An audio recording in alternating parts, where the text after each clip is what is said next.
Greetings, everyone. This is me again, ex-Muslim, human welfare. Okay, so now just checked. The sound is coming on this screencasting, and I'm going to put my mic on so that you don't get distracted. Neither do I. I mean, I will get distracted, but you don't get distracted by the sound in the background. Any sound that comes, right? Apart from my voice here. So this, let me see. Sorry, last time I came, I didn't realize I have to now press on this mic so that the sound comes. Double press. Okay. Recently, from Ismaili Gnosis, they shared this on Facebook, so I read it. It's by Khalil Andani, a chapter, Why Muslims Pray to the Prophet and Imams, chapter by Khalil Andani, and you can get it. It has open access, right? So you can download it from the Ismaili Gnosis website also, especially an academic article on how intercessory prayer is a widely accepted. So let's go there now here. Oh. So I was reading this and I downloaded it. Even another article that's, yeah, this one. And downloaded. Okay, this is the one. Sorry, it keeps coming. Okay, so now remember, I was a Shia, 12er Shia. But there was one ayat that really scared the living daylights out of me about shirk. It's in Surah Ghafir. Although I had a Muslim friend who used to tell me, but I didn't know much about. I wasn't a religious scholar eligible, but so I couldn't say anything about that to her. However, whenever I prayed, I'm sorry, whenever I recited the Quran ayats, read the Quran ayats, I kind of was in this doubt about Shia Islam calling on other than Allah or with Allah or besides Allah, someone else or something. But, it didn't hit me so much as the Surah Ghafir verse hit me, which I will go to later.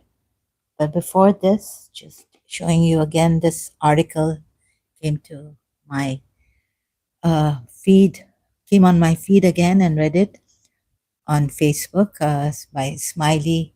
It's by Dr. Khalil Andani, but available on the Smiley Gnosis, right?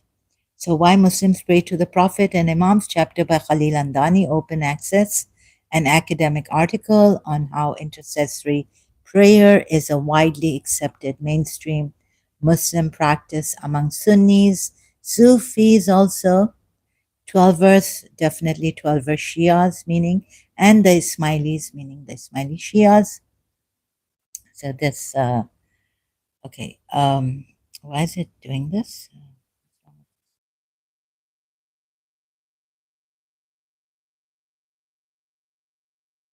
So the Shia Ismaili Tariqa of Islam has a rich intellectual tradition, says Imam Shah Rahim al-Husseini Agha Khan V. Right, so he's presently the Imam of the Ismailis, Agha Khan V, Imam Shah Rahim al-Husseini, right, says here. Why do Ismailis regularly pray to the Imams and seek their blessings in dua and tasbihs? This is a question that many Ismailis and non-Ismailis ask today. This is the Imam, the present Imam. So, very well put, succinctly, article by Dr. Khalil Andani, and it's become a chapter in one of the books. right? In a newly published, one of his books, newly published book, chapter, Dr. Khalil Andani explores how both Sunni and Shia Muslims, Muslim scholars, accept and justify intercessory prayer or istighatha. I didn't know it in Arabic.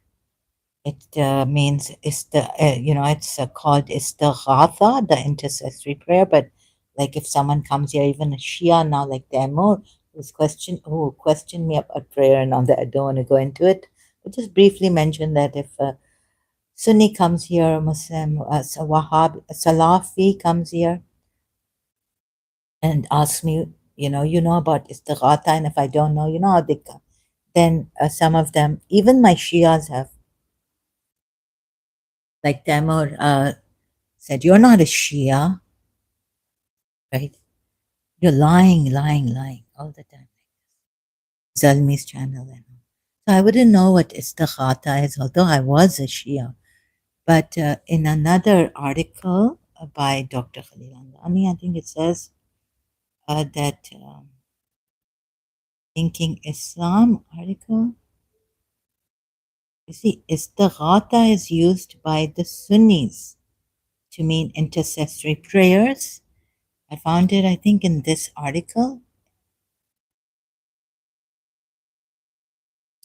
trying to search for it. And I've got a slight headache on the right side. I don't know whether a migraine is coming or what. So please bear with me as usual. I may be slow again. And any mistakes and errors I make, for that I apologize. Also, istighatha. Okay, where was it now? I can't find it. Sorry. But since I've said it, my eyes, one of my eye is hurting also. But this is not, I don't make an excuse. I thought I would, but I'm not too prepared for this today because I've had this headache since since I woke up. Actually, the headache maybe woke me up. I wanted to sleep more. So I apologize. Yeah, I hope you understand. Sunni, pre-modern and Shia Muslims and remains mainstream. Oh, okay. No.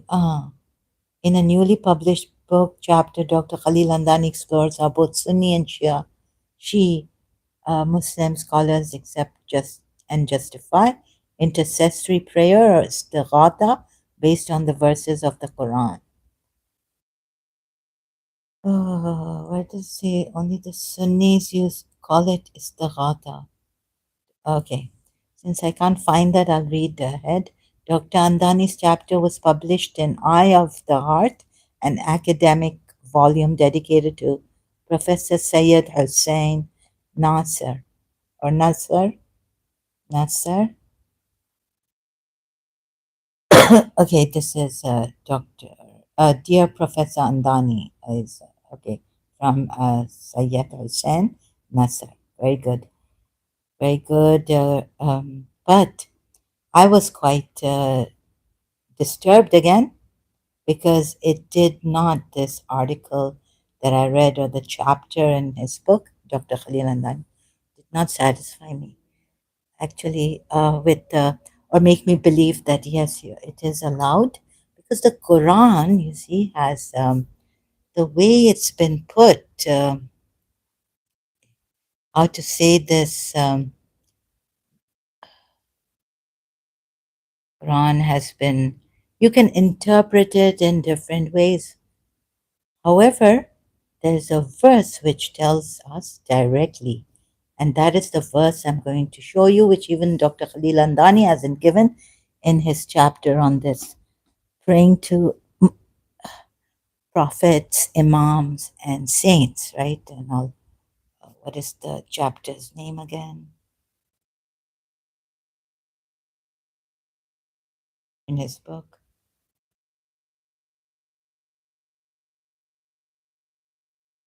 Oh, this one is this is another article.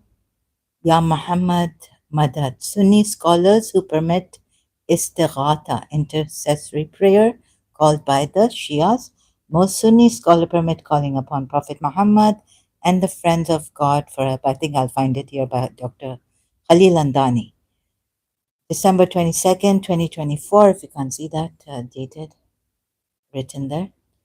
There exists a popular Muslim practice of calling upon the name of the Prophet Muhammad, the Shia Imams, and the Sufi saints, awliya Allah, for help, assistance, and the fulfillment of needs. Remember, calling upon the name of Prophet Muhammad and calling upon them, calling, dua, doing dua. It's not intercession, it's direct calling, doing dua. This is what I think Dr. Khalil Andani means, right? But he goes on to wasila and to shafa'a, like all that which is there in the Quran, the permission for shafa, intercession, and the permission for wasila is wasila is what, oh God, I've forgotten the English word for it. Sorry. If I remember later, then I'll give it here. So for help, intercession, and wasila, means of approach to Allah. Right? So seeking means of approach to Allah, that's wasila. Intercession is intercession is intercession. But intercession in the Quran ayats, I don't think they mean calling on Allah directly. Oh, sorry, calling on, it means calling on, it doesn't mean calling on other than Allah directly or besides Allah directly, anyone. You see why? Istighatha practices, see, the Imam al Zaman, etc. Okay, sorry. In Sunni literature, this practice is called istighatha, seeking aid or means of approach like wasila and intercession. I think it must be mixed. So, can we call on Muhammad? Can we call on not only the name, but can we call on Prophet Muhammad? Can we call on can we call on imams and saints like the Sufis do? Call on their saints for help. It says here, which one could translate? So you see, please, Sunni or anyone who is more inclined towards Salafism, I'm a Sunni Muslim.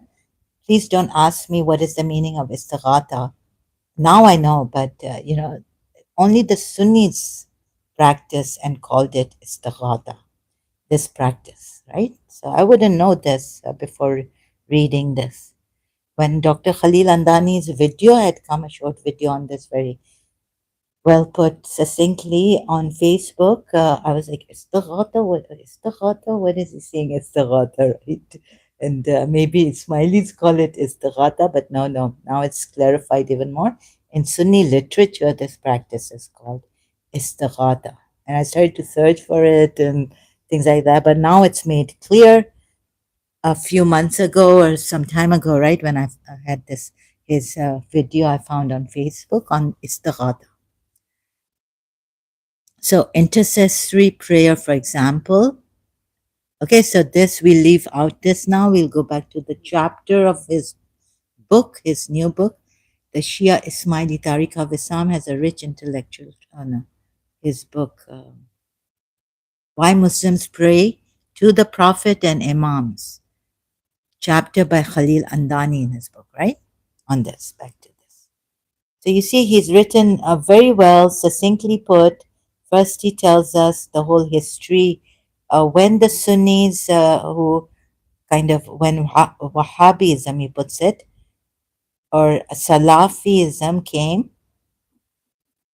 and so so you can I've downloaded. So he explains all this, the history. Then even the Muslim, non-Shia Muslims used to practice this until Salafism came. Sufis practice it for sure. But the Sunni Muslims have become more inclined to Salafism. Wahhab, they're the one who, let me just read it out here. Prevalent feature of modern articulations of Islam, particularly in the West, is an uncritical belief that Islam rejects the existence of any intermediaries or intercessors between humankind and God. Such thinking, this is just an introduction, right? And seemingly popular claim that Islam does not tolerate intermediaries between humanity and God stems from the Wahhabi reform movement. Muhammad bin Abdul Wahhab 1703 to 1792, the founder of the Wahhabi Salafi movement, and Ibn Abbas, 1912 to 1999, the former Salafi Grand Mufti of Saudi Arabia, have written calling upon the dead, asking for their help, or offering them gifts or sacrifices, are all forms of shirk, setting up intermediaries, wasa'id,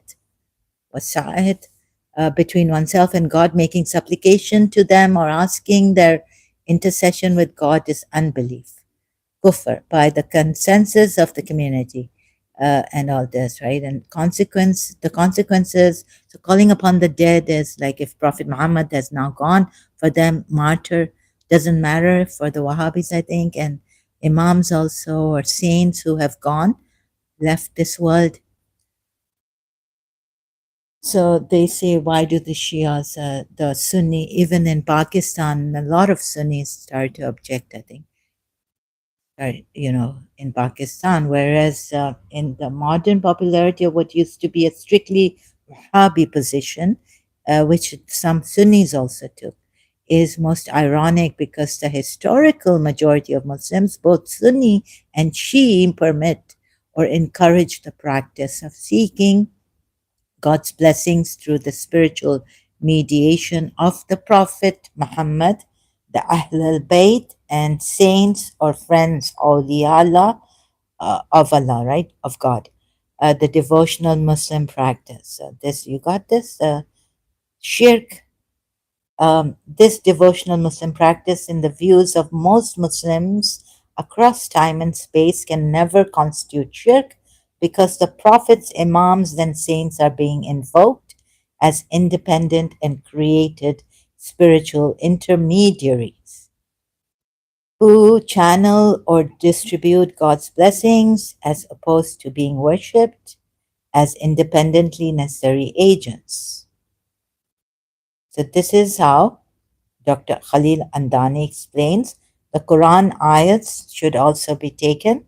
This is an introduction to, but you see, the Quran ayats he has given, modern, and you can read all this. You can download it in chapters. I will explain the scriptural and metaphysical reasons for why Muslims have broadly accepted the legitimacy of intercessory supplication known as istighatha, in which a person addresses a request for help to an intermediary figure, the prophet, imam, or saint.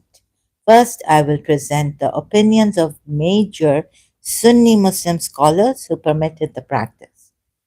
Secondly, I will survey the most common proof texts from the Quran, most common he's going to uh, give, and Hadith. So we're not going to the Hadith right now, just the Quran ayats. The Hadith through which Muslims, the ones that even the Sunnis take, right, is taking into consideration the Hadiths, the sayings and things, practices of Prophet Muhammad. Finally, I will provide a metaphysical account of how intercessory prayer logically functions in the Islamic Neoplatonic theologies upheld in Avicenna, Ismaili Akbari or Akbari, and Sadrian, Mullah Sadr, Sadrian school of thought. Right? So this is like what does Dr. Khalil Andani, this is a critical appreciation of his this chapter. On this chapter, I will be giving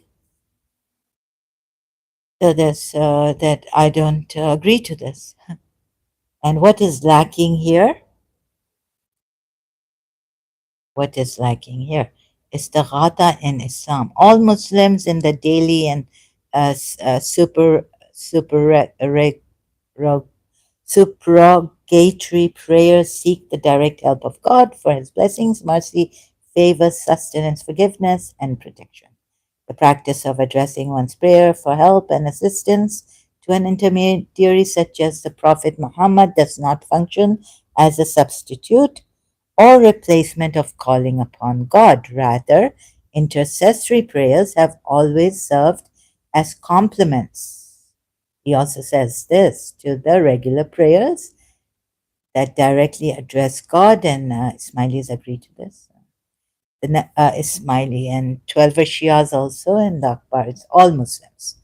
The metaphysical basis for intercessory prayer will be explained in a later section.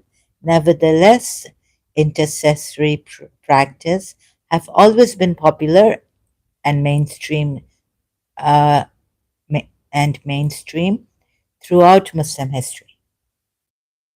Intercessory prayer in Islam has different forms. One type is called tawassul, in which a person directs their request to God and invokes the name of an intermediary, such as Prophet Muhammad, right? Example, Be Muhammad, Be Haq Muhammad, right? Like this. The other type is called istighatha. Okay, one is like this, tawassul. That Shias know about tawassul, but it's the ghata. So now the Sunni Muslims, in which a person addresses the prayer request to the intermediary figure, this takes the form of supplication that begins with phrases like Ya Muhammad, Ya Ali. This is more common in the 12 Shias and the Ismailis in the Shias. Ya Haq, Ya Hadir Imam, Ya Abdul Qadir, etc. The Abdul Qadir Jilani, a saint from the Sunni side, as noted by Baranek and Tupek. Sorry if I mispronounced their names. Almost all Muslims, including the rulers, ulama, religious scholars, and ordinary believers, participated in rituals such as the veneration of saints and visits to their tombs and shrines. This was, going back up, all Muslims in the daily the nafals, extra prayers, seek the direct help of God for his blessings, mercy, yeah, but there's this also istighasa and tawassul. However, noted by these two blessings by means of, let me just, a Sufi saint to seek his bliss, Ziara, Dargah, and all Sufi saints, ziyarat by Shia 12ers to their imams, pilgrimages. Many shed tears sharing this all. You can read, I saw visitors and all that. This is the common practice among Muslims. I have no problem with this, all this, right? What I have a problem with, many Sufis, I don't have a problem with this. Of course, this is true also in history and recent times. But some of the Sunni Muslims in recent, I don't know since when, they're giving a lot of problem. Okay, if they practice, let them, but totally like against Shias and calling Shias mushriks, polytheists for this. With respect to Prophet Muhammad ibn Qudada. Okay, and there's a story based on much such material. Cameron Zerkar astutely observes that Ibn Qadama seems to be supporting the view that the deceased do indeed have the ability to effect change in spiritual matters. Further, Ibn Qudama writes that one should turn towards the Prophet when sending salutations and seeking forgiveness and intercession. And he's given, sorry, this, where is it? Know the seeking assistance, intermediation, tawassul, seeking assistance and intercession through the Prophet unto his Lord may be praised, exalted, and all this.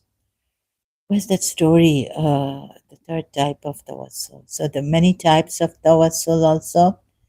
I don't want to go into this right now in detail. Istighatha also explained how many types are there. Seeking help, and of course calling on the Prophet Muhammad and their saints and all, directly,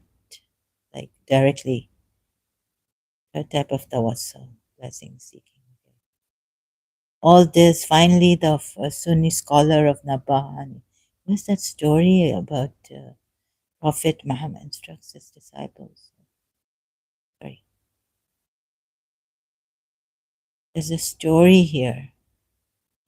And this is okay. In the Shia, Imam al Sadiq teaches one to follow secret. But in the Sunni side, okay, I can't find it right now. Help, seeker help, seeks help from.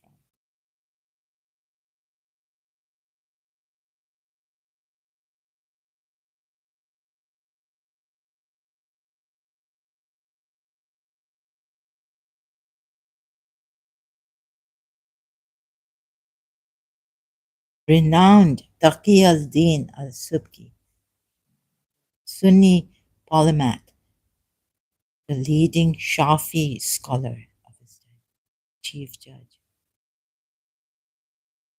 On such material.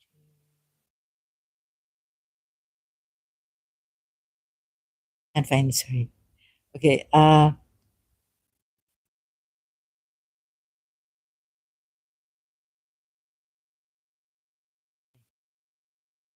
I think having some problems here. Like I said, right, I'm not feeling well and such. I'll just go to the main part. Um, I hope I do justice to this. What I'm saying that many interpretations, and finally the for I feel that there's a contradiction in the Quran, and they've tried hard to, the Shias and Sunni Muslims who do this have tried hard to reconcile with it, right? So finally, we come to the scriptural basis for istighatha. The most common objection to intercessory prayers, like those documented above, is the claim that the Quran, especially on the Quran now, I will be showing how wrong this is. Sorry, yeah, so sorry, and that the Quran only allows a person to seek help or assistance from God alone. According to Surah Al-Fatiha, it is you we worship and it is you we ask for help. So I think the background on this is in Pakistan, since Salafism came, Muhammad ibn Wahhab from Saudi Arabia to Pakistan, so it changed many Sunni Muslims also to this, that they give the Surah Fatiha. The Sunnis also inclining to Salafism now, not knowing their history, the Hanbali, the Hanafi, the Sunni Muslim history, and about the scholars, right? They allowed this, see, calling on other than Allah, right? So the Sunni scholars, right, through like their research and all. But now, since Salafism came from Pakistan, got influenced by Saudi Arabia, since I think Ibn Abbas or Wahhab, Muhammad ibn Wahhab, uh, Pakistani Muslims started to say this, like the Salafis, that, and quote Surah Fatiha, it is you we worship and it is you we ask for help, meaning you alone, oh God, we ask for help. Salafi Muslims take this to mean that a Muslim may only invoke God for help. They also cite numerous Quranic verses, like see Surah 10, Ayat 18, Surah 17, Ayat 56, Surah 39, Ayat 38, Surah 2, Ayat 107. The command that command people to never call anyone instead of Allah, Min duni lah ilah. Lah, right? Meaning min duni illah, Allah, besides Allah. Accordingly, they brand most intercessory prayers as shirk and associating partners with God. But they do that. But here, a very direct verse. Now, let me go. So, I've checked all these ayats that Dr. Khalil Andani has given that the Salafis who object say this is shirk, calling on any other, you know. So, I have checked them. Surah Zumar, Surah Baqarah, ayat 107.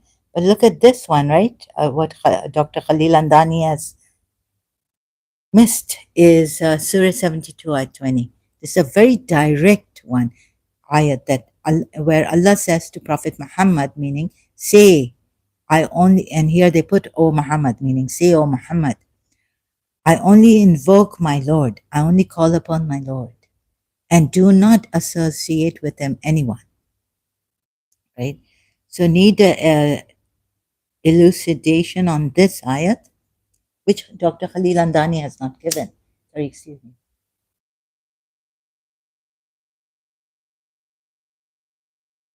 So this one and another one also.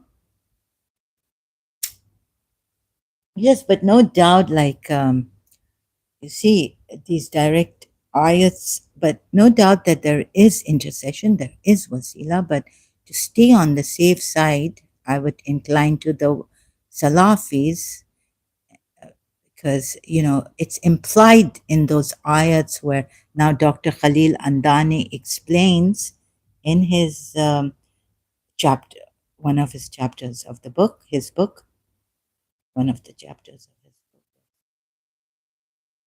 book. In this chapter of his book, Why Muslims? PDF. However, the interpretation ignores two fundamental facts about the Quran. First, the Quran posits various kinds of intermediaries. Yeah, it posits, of course it does, through which God acts and interacts with his creation. Second, there are numerous Quranic examples where humans seek the help of such intermediaries by directing a request to them in form known today as istighatha. But where is it? So he hasn't given ayats, but now he starts to give these ayats. Let me see on this point where um, humans in the Quranic examples where humans seek the help of such intermediaries. Which intermediaries? Like humans seeking help from human intermediaries, or going to Salat to seek nearness to Allah through these methods of Salat, fasting, asking for help? Okay. Diaries by directing a request to them in the form known today as istighatha. Wasila and all. This is there in the Quran, and Dr. Khalil Andani explains all this intercession and shafa, intercession and wasila also, seeking means of approach to Allah. The idea that God governs and provides for his creation through divinely authorized, created intermediaries is central to the worldview of the Quran. The most well known intermediary figures are angels and prophets. However, Quranic cosmology is suffused with intermediary figures that manifest God's actions, right? God calls on angels also to put those in hell. He needs who deserve hell, right? In a Quran ayat. However, Quranic cosmology is suffused with intermediaries. Yeah, I don't deny this, for example, but this is like a contradiction. And you see then how they interpret and how they reconcile all this, which is stands as a contradiction to what Allah has said directly in some of the verses. Like one I showed you in Surah Jinn ayat, the Surah Jinn ayat, right? So true. I'm not denying that there's no this allowed. On one hand, this is allowed, right? So what Dr. Khalil Andani tells us here, the Quran allows, Allah allows, it's implied, explicitly put. You can understand this when the mediation of the winds and the clouds. Surah 35, ayat 9. It is God who takes souls at death, right? Okay, and then, oh, sorry. So you, for the winds and the clouds, Surah 35, ayat 9, and then it is God who takes souls at death, right? Surah 39, ayat 42. But this divine action is concretely performed by the angel of death in Surah 32, ayat 11. One verse says that God split the sea for the people of Moses, Surah 2, ayat 50. But two other verses say that Moses split the sea, Surah 20, ayat 77, Surah 26, ayat 63.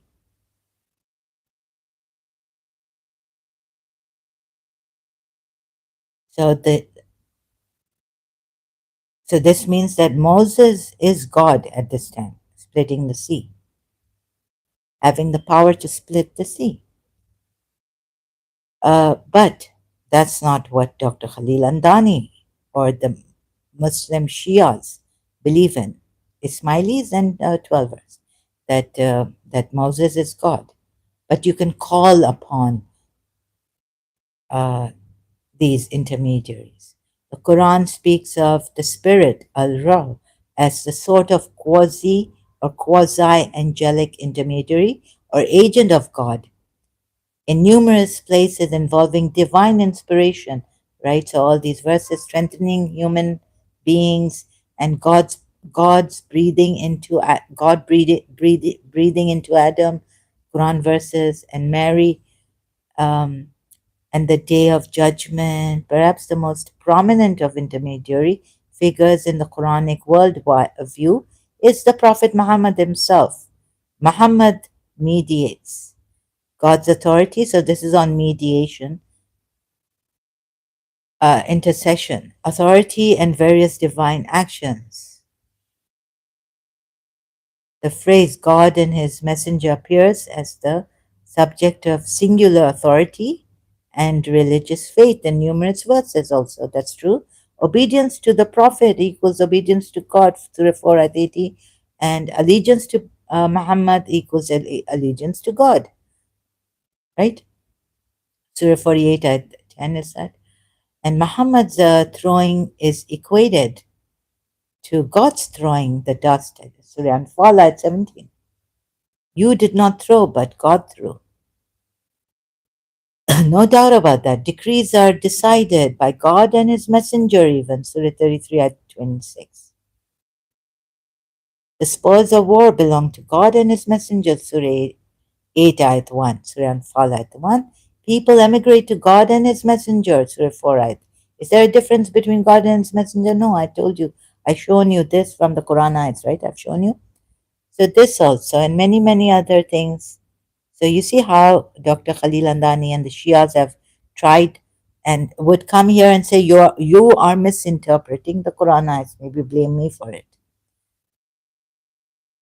Now, Prophet Muhammad being an intermediary, and then you can, the Quran idea of walaya also, guardianship, so much support, Prophet Muhammad's intermediary function does not fall into the category of what the Quran considers to be instead of God, right?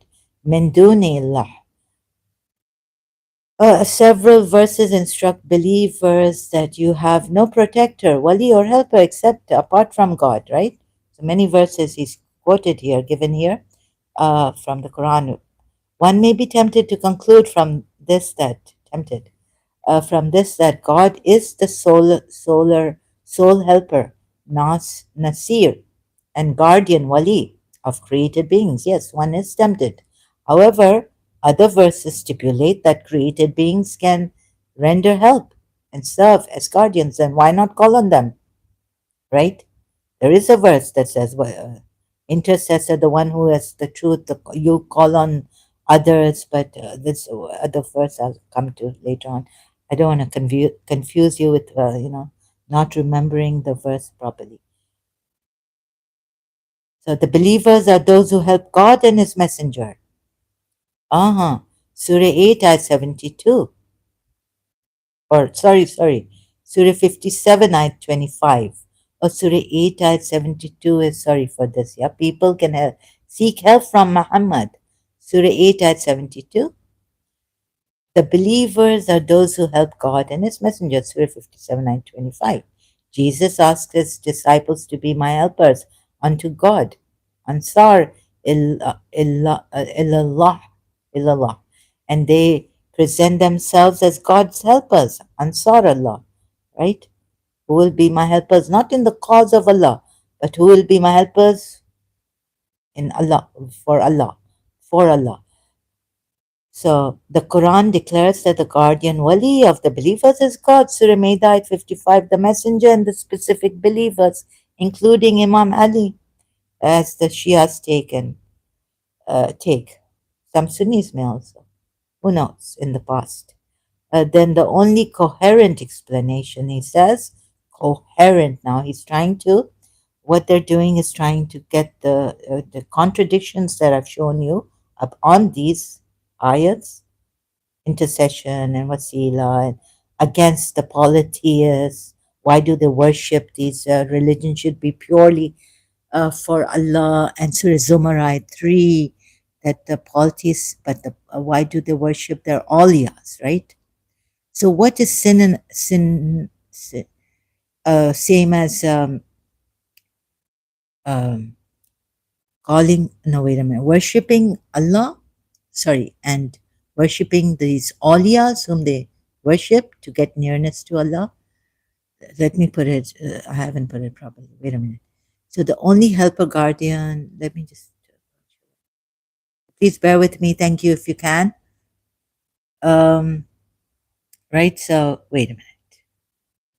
So prophets serve as intermediary helpers and guardians by God's help and guardianship reach other created beings. The prophet and others do not count as helpers and guardians instead of God. They're along with God, right? Because their assistance and guardianship are derived from and dependent upon God, who is the sole independent, dependent upon God. So can we say in Surah Zumar ayat, who they worship, like the awliyas, the polytheists worship, they say we worship them in order to come near to Allah in position. What's wrong in that, right? And Allah calls it worship. In the Quran, Allah calls it worship. Surah Zumar ayat, we have. Moreover, in Surah 72 ayat, like I showed you, I think ayat, wait a minute, not 72 ayat, but what's this? Surah 8 ayat 72 says what? Indeed, sorry, mistake. Indeed, this I think Allah is saying, religion, then you must help. And if they seek help of you for the religion, then you must help. For the religion, right? For the religion. But let's see here. Oh, God.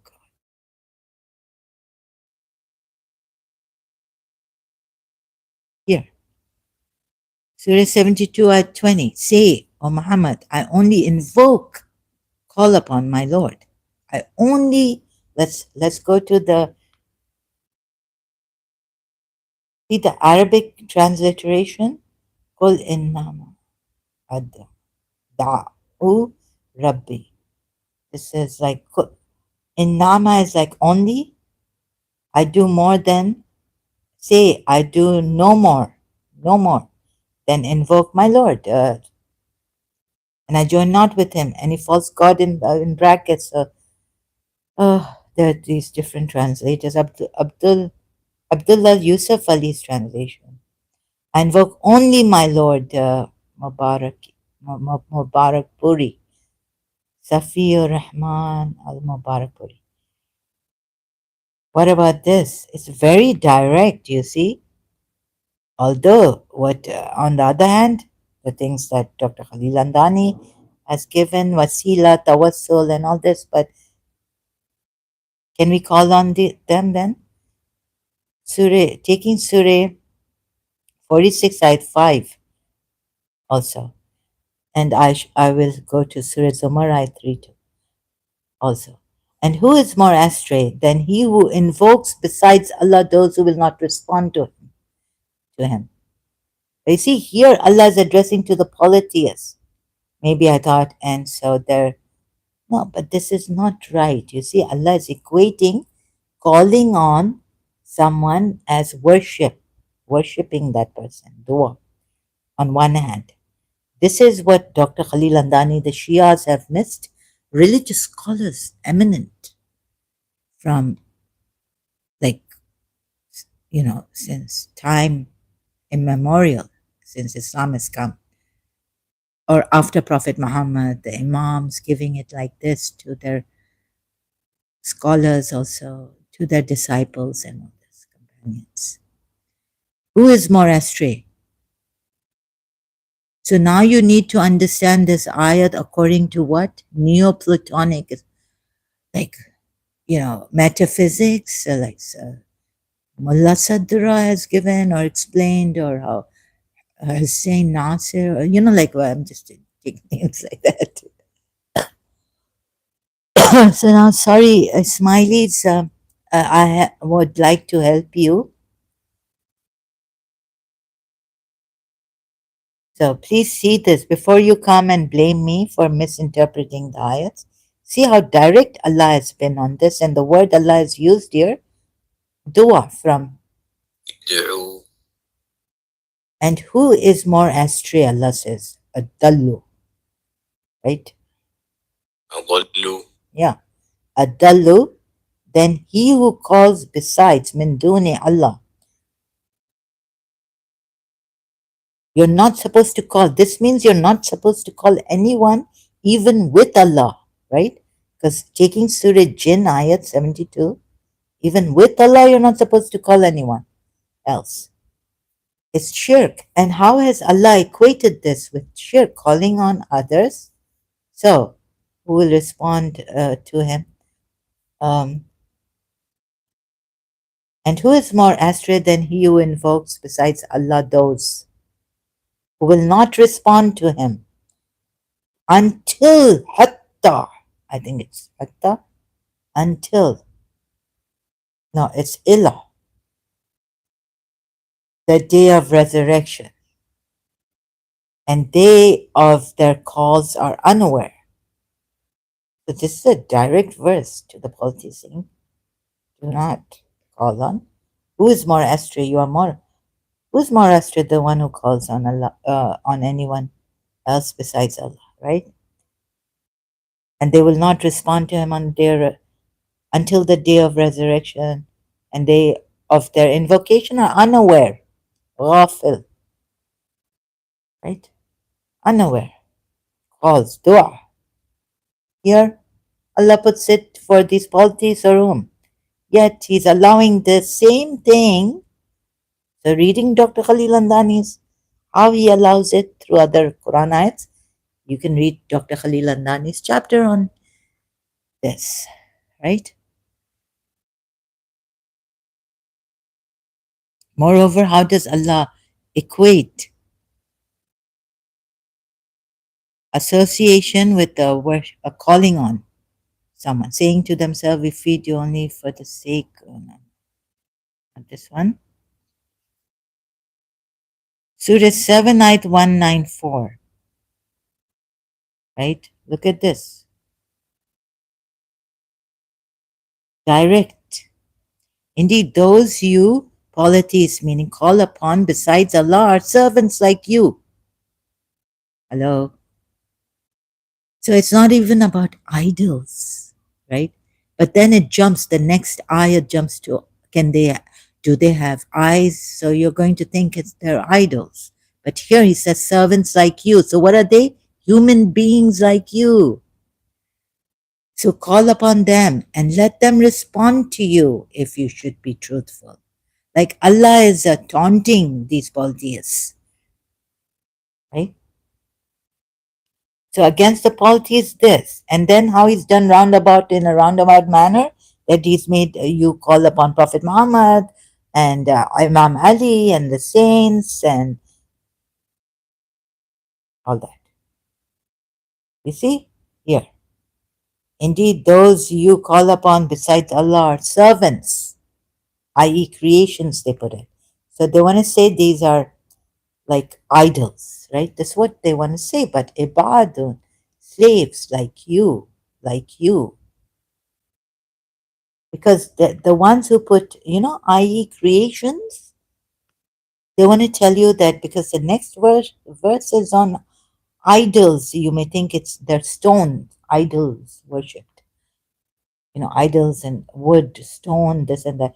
Do they have feet by which they walk? Or do they have hands by which they strike? Or do they have eyes by which they see?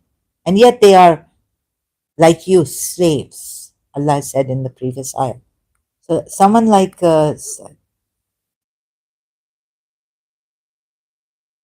Sahi International, putting it in IE creations bracket. See how confusing. On one hand, they are servants like you. Are they? The stones are servants like you of Allah? So this, and then where does Allah equate association with calling on any other than Allah? Shirk, which is unforgivable, Surah Nisa, it's 2 Surah Nisa. So they will be told that is because when Allah was called upon alone, here it's Allah alone in Arabic. Def- let's see. Surah 40, ayat 12. Surah Ghafir, ayat 12. That is because when Allah was invoked, du'iya. This is from dua again, calling upon, right? When Allah was invoked alone, wahdahu, meaning like wahdahu la sharika lahu. When we say we can say in our kalmah or shahada, or in the namaz we say la ilaha illallah, ashhadu an la ilaha illallah wahdahu la sharika lahu. Muhammadu abduhu wa rasuluhu wa aliyun waliyullah. When we sit down in prayer, salat, when we're sitting down, we say that, I think. Yeah, I think it's sitting down. So now you see where is Allah equated? Calling on another is association. Shirk, mushrik, yushrak. Here, Surah Ghafir. This is the verse that got to me like anything.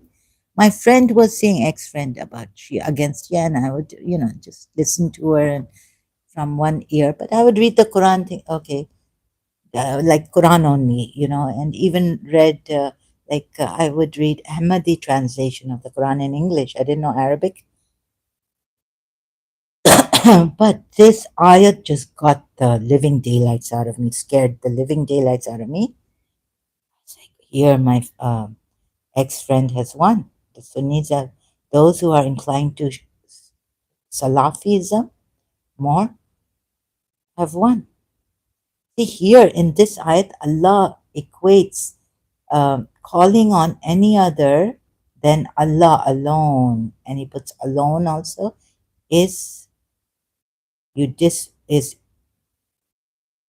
equating to disbelief and moreover shirk. You associated others with them. Then you believed. When you, meaning, I'll read the whole ayat. Should I now, after explaining like this? They will be told that is because when Allah was called upon alone, wahdahu, you disbelieved. Oh, you disbelieved. But if others were associated with him, you believed. So equating disbelief and shirk with, calling on Allah. So the judgment is with Allah, the Most High, the Grand. He's giving it to them, saying this is wrong. When Allah alone was called upon, you disbelieved. But when others were called upon with Allah, you believed. Meaning, you did shirk associated with Him, you believed. Now, what is this? A very direct verse. So sorry, extremely sorry, Muslim Shias and those Sunni Muslims also, whom Dr. Andani, through history and all this, before Salafism came, Muhammad Wahab, Ibn Wahab came, or Ibn Abbas came. No, you see, the Quran ayat is very, the history may be correct, right, and true. It's not, I'm not saying that, but the thing is that, you see, now this Quran ayat, very direct. You should not call on prophets even, right? And Prophet Muhammad in Surah Jinn. So this equates with shirk, calling on other than Allah. And Surah,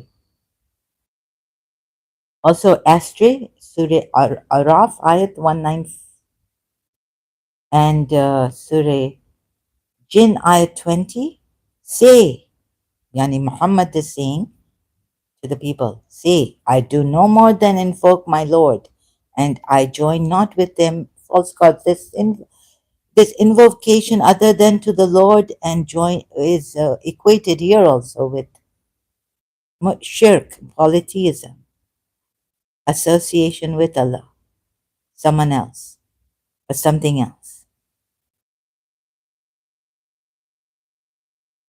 Surah Jinn, Ayat 20, 72 chapter of the Quran. So now Ismailis also. Am I misinterpreting? Very direct. So yes, there are these other ayats on tawassul, shafa, but calling on directly other than Allah, you cannot. So how you have been uh, deceived? Not by these maybe Prophet Muhammad, this false religion and their leaders, and like a long time ago.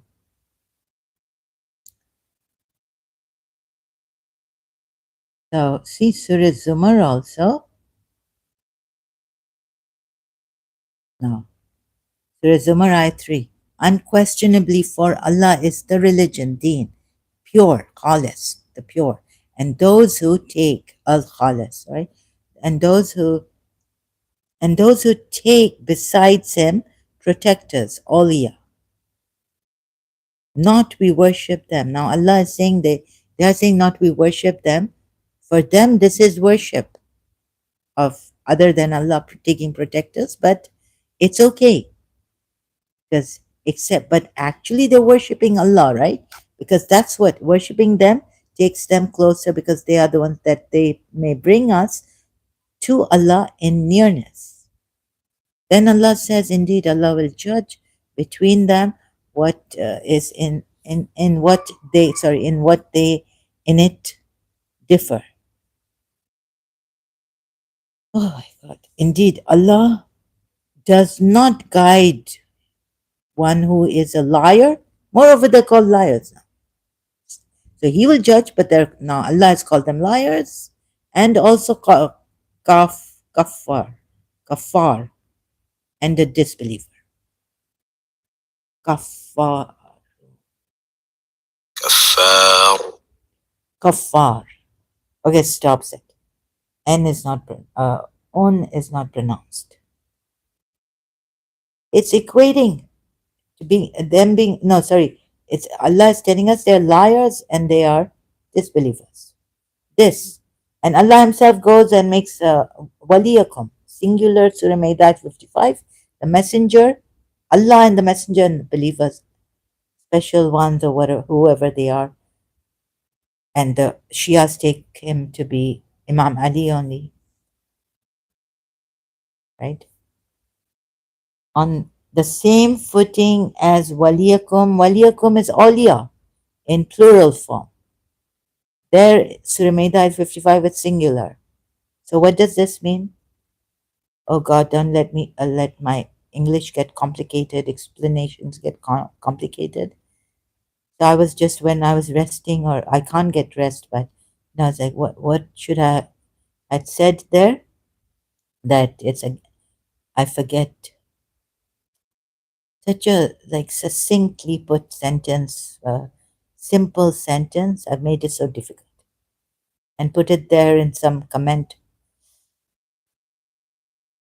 as a comment, in the comment section. What was it? Now I'm forgetting. I've forgotten. So, God, please let me explain this succinctly. Whatever is taking my energy, draining my energy, my bones are hurting. I don't know if this, maybe my arms will disappear, or my legs also will become as thin as, but it's the thing is thin. Is that, I'm scared that my bones are, what is this, uh, osteoporosis? And my neck bone is still hurting. Right side. Tuck, tuck, sound coming. Correct. Unquestionably for Allah. So yes, this is still, so how can I tell you, Khalid, how can I show you smileys? So you have interpreted the Quran ayats in a different way, Akbaris with the Akbaris and the 12 Shias is smiley. But it's, you may, um, so, but you see, the way you explained it, it doesn't suffice. There's still contradiction. This is what I want to show you. So, but this chapter has really helped me by Dr. Khalil Andani. So against it, I can, at least Dr. Khalil Andani has given this, where against it, I can prove to you how now for the Shias, 12 Shias, help prove to you that this is wrong, what you have been believing in. There's still the contradiction with the help of this chapter and my the other Quran ayats that I showed you. I hope I've done, like it's helped. This verse directly validates istighatha, since the community's request was directed at Moses and not God. Surah 7, ayat 60. No, sorry. This is Surah Anfal, ayat 160. And what, so Muslim scholars who argued for the legitimacy of istighatha also cited specific Quran verses and various hadith to support their position. Who have they argued with? Their own Muslims. Right? So, for example, the Quran, Surah 7, ayat 160 reports that the people of Moses asked him for water. That's oh, and God inspired Moses to fulfill their request by striking the rock to bring forth 12 springs. Now tell me what is wrong. So taking the way Khalil Andani has put it, very well put, excellent, right? What's the fault is taking the partners to go near to Allah, calling on them. My thing also is that why would God not allow polytheism? And they are servants like you. Please, they're not stones. So, in Surah Anfal ayat, no, sorry, Surah Araf ayat, right? Not Anfal, here and there. So you haven't made proper notes. And I hope the sorry also doesn't bother you much. I apologize for it if it does. Surah Araf ayat, verily those whom you call upon besides Allah are servants like unto you. There's not idols. Call upon them and let them listen to your prayer if you are truthful. So another thing, you see this, what does this say? Right? No, this says, no, don't call upon them. And they are not idols, like the next verse follow. Do they have feet, these servants of Allah that you call upon? Allah is saying, do they have feet? So now Allah is making you think they're some kind of, minerals or rocks or what? Wood, idols, false gods. My goodness. So this. call your partners and then conspire against. This is another thing Prophet Muhammad says in this part of the ayat. So you got it. That you. In other words, I'll be coming on this again. So I'm using Dr. Khalil Andani's chapter on this. But you see, another thing, when Allah and the angels, it's not a blessing. They gave Allah and the angels, both of them, you won't believe this, right? They gave the prayer to Prophet Muhammad. Salli, saluna, prayer. Salute. That means now the prayers with Prophet Muhammad or with Muhammad, messenger of Allah. Maybe the polytheists had messengers also. Arabia and Arabia, not prophets, but messengers. So through that way, I have explained and shown to you from Quran ayats that you can call on Prophet Muhammad, ask him to pray. That makes sense. But what Allah has done is in this Quran, mixed up ayahs, so it was difficult to tell you that the polytheists are not wrong and shirk is not unforgivable, although a verse like that has been put in Surah Nisa twice, that polytheism is unforgivable sin and a terrible one. You see? So now you believers also have the, like you've been given the prayer. So see, Khalil, Dr. Khalil Andani mentions it somewhere here in this chapter or in the article. I've come to you seeking forgiveness. So Muslims, Surah Ahzab ayat 43. You have been given abundance by Allah. Your prayer is answered, right?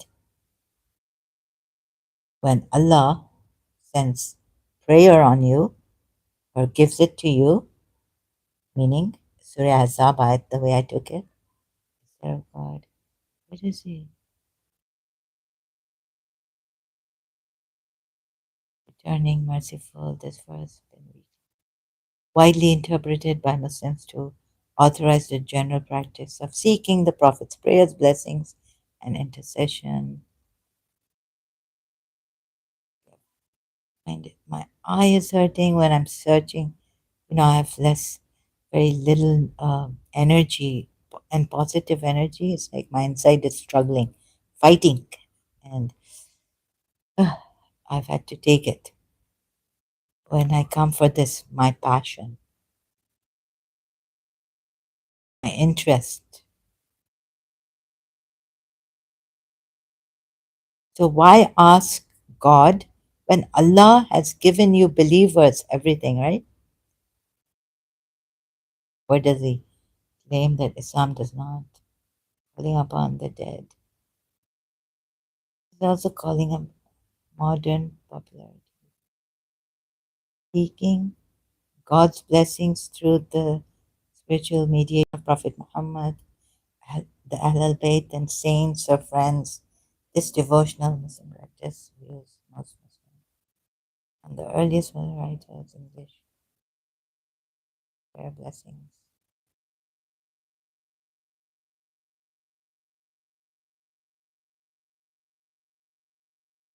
Only the transcendence of God and discourage all intermediaries between man and people. View the opposed religion.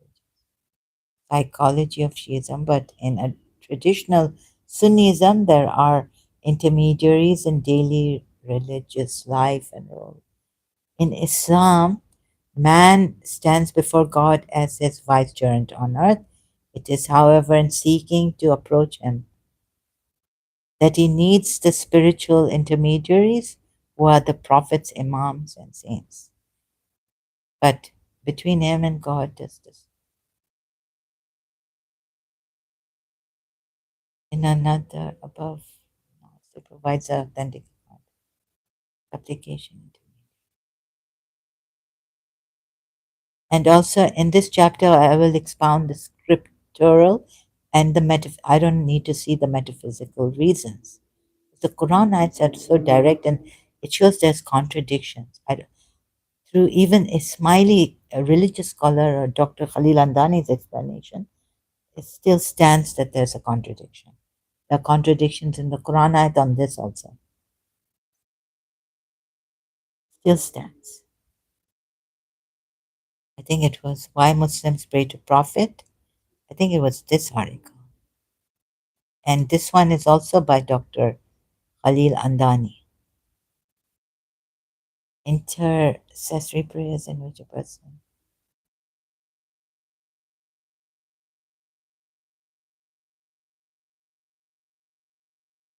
This is just, oh, this is not a, this is just,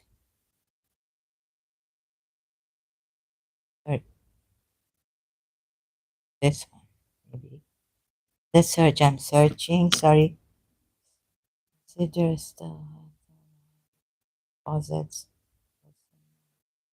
Nevertheless, on social media, there continues to be raging debate between various Muslim influencers from various shades of Salafism and Sunnism on the status of istighatha. As part of an ongoing research project, I and my research assistant, Abdullah Ansar of Carleton College, are compiling a list of Sunni legal and theological opinions on the permissibility of istighatha from Sunni ulama.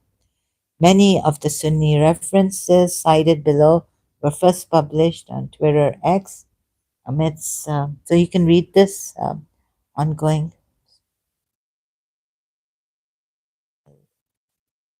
Sunni scholars permitting istighatha. Ahmad ibn Hanbal, Abdullah, all this. Where's that one? Maybe it's in, no, no.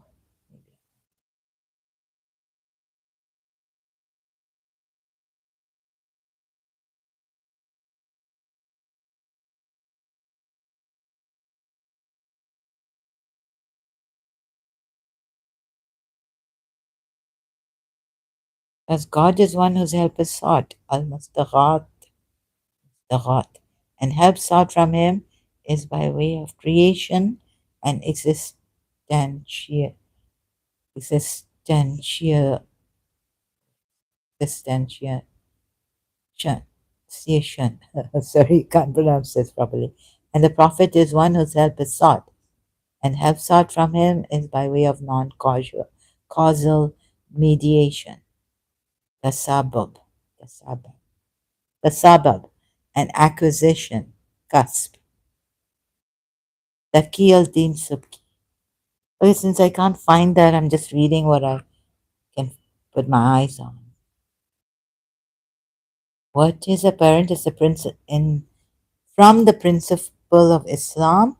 Qawaid al-Islam is that the renewed perception of particulars exists for the after separation from the body and awareness of some particulars of the states of the living, especially pertains to those between whom and the dead. There are familiarity in the world. For this reason, we benefit from the visitation to the graves and seeking help of the virgin. Sadi al-Din al-Taftazani, Abu Hafs, Siraj al-Din al-Bulqini, Bulqini.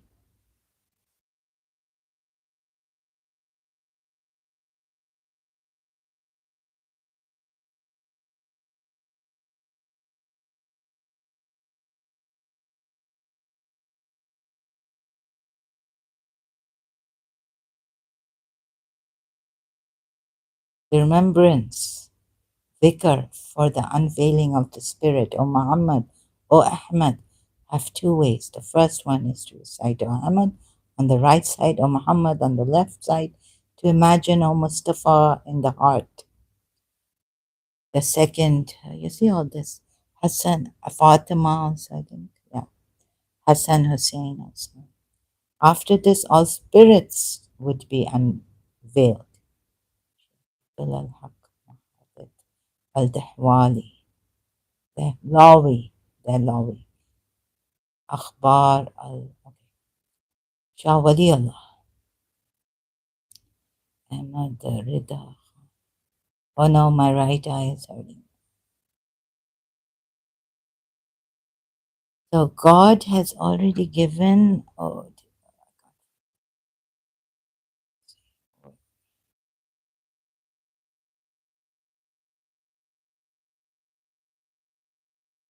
how much time? I'm sorry. I'll have to search for this. Yeah. So what I've said is that what Khalil Andani. I'll have to search for it later. As written, maybe I got it wrong. That God has already given it to you. So why do we also need to pray to God for giving it to us? We don't remember that God has given us abundance as believers, and then we need this intermediary. So, various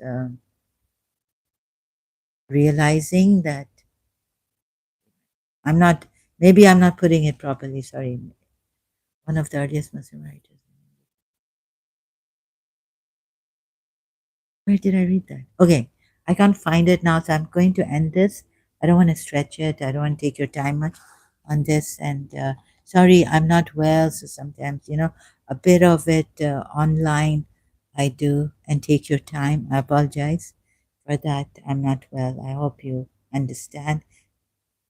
So taking your precious time here and thank you for your attention, but sorry for taking your precious time. So 1 hour, 17 minutes. I'm going to end this now. Thank you. And come back later, right, on this. If today the headache goes, or I'll have to take another very strong thing. Where did I leave you with a thank you? So, and best wishes for your life. Let's see if together we can help each other, human welfare also, where we've lost everything, our faith, everything. But I remain as a truth seeker. And sometimes, I've been discovering some things. Love is the greatest. That's what I've discovered recently again, rediscovering that love is the greatest and all. So I will be sharing that with you in another live stream. I will come back. Thank you so much for your time and attention. I wish you the hope to make a community here so we can help each other, support each other. Please do that and make life beautiful for ourselves and each other. We'll be back. Until then, thank you so much.